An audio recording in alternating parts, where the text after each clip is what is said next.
Hello everyone, this is Mohit Patel, Creative Director of my little game design group Cyberverse Studios. This video is part of a series of videos showcasing various projects that either I or my team members and I have worked on. So enjoy and feel free to leave comments below. Hello once again and welcome to another Developer Diary. Today's game that we will be covering is Transformers Journey Through Oblivion. I made this game back in late 2013, early 2014. This was originally supposed to be a more story-driven game. It was supposed to have a full campaign mode. So I got a lot of the basics of the game down, a lot of the mechanics, everything. I even had a full-blown map ready to play in. I just never actually ended up finishing the story because I moved on to Unreal Engine, I mean. So this project pretty much got abandoned. However, I did end up releasing whatever I had of the game, so it is available to download. I added a few things in at the last second to make it seem playable. There's collectibles, audio logs, and overall this was a fun project to develop.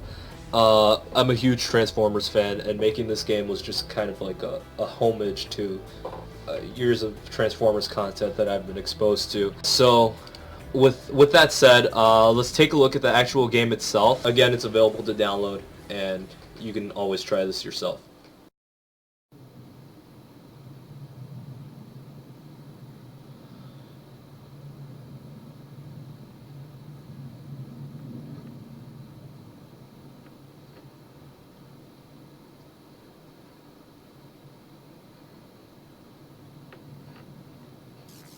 As you may see, our logo changed. This was designed by our new lead animator at the time, and to this day we're still using this logo, or at least at the point that I'm uploading this developer diary. This is the main menu for the game. I have to say that this is the first main menu that I put a lot of effort in. As you can see, there's animations everywhere, there's moving text at the bottom, exit game options, there's options all over the place, there's bios, audio logs. There's pretty much menus within menus, sub-menus, and it was just a great experience to develop. I have to say this is the most fancy menu I've ever made, in Game Maker 8 at least.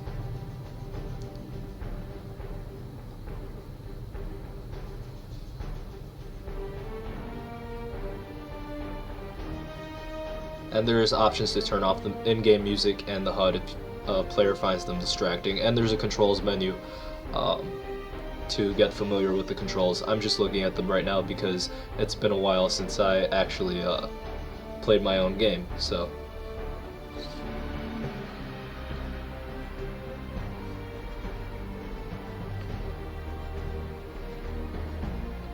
And right now, let's jump into the game. On your right, real quick, you'll see the new objective option. It was something that we were supposed to use in the story, but we didn't get that far.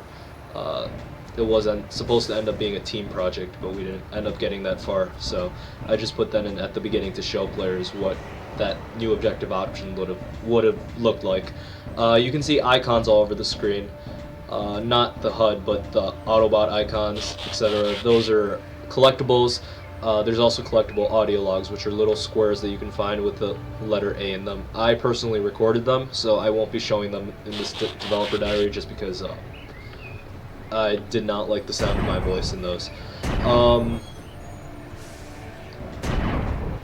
As you can see, those are the various weapons that the player has access to. You can't really shoot anything or kill any enemies yet because I never had them in the game to this point. Like I said, this was an unfinished project. So a lot of the things in here were supposed to be used in the later story mode that I never actually got to, including that reloading thing that you see on screen right now. Behind you, there's the audio log thing that I was talking about. There's also a health bar, there's a shield bar. For the first time, I finally have something to cover the player's health that regenerates over time.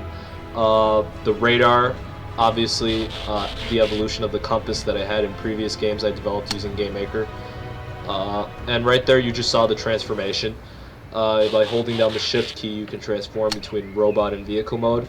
Obviously these sprites were taken from other Transformers games, and for me the important aspect was just getting the mechanics right. So as you can see, I had a lot of the mechanics in the game down, and if I did proceed to building a story mode, it would have, a lot of these mechanics would have paid off.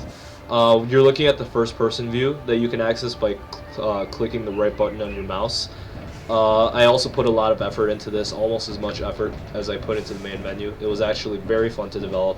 Originally it was supposed to be used to highlight things in the environment that were important, which is why you see weird glitchy walls everywhere, because those were actually surfaces that I was planning to use for something else, but I never actually got to that. So a lot of the stuff on this map, a lot of the gameplay mechanics were used to set things up for future properties that I were to develop in here, but just simply never got to. I still really like the first person mode that I developed, and I think it was a very cool aspect to see in game.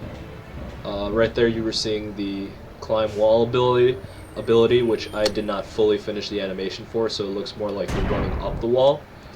But it was a nice way to get up buildings. You can only climb the red and tannish buildings, and not the white ones, just for the sake of not being able to jump out the map.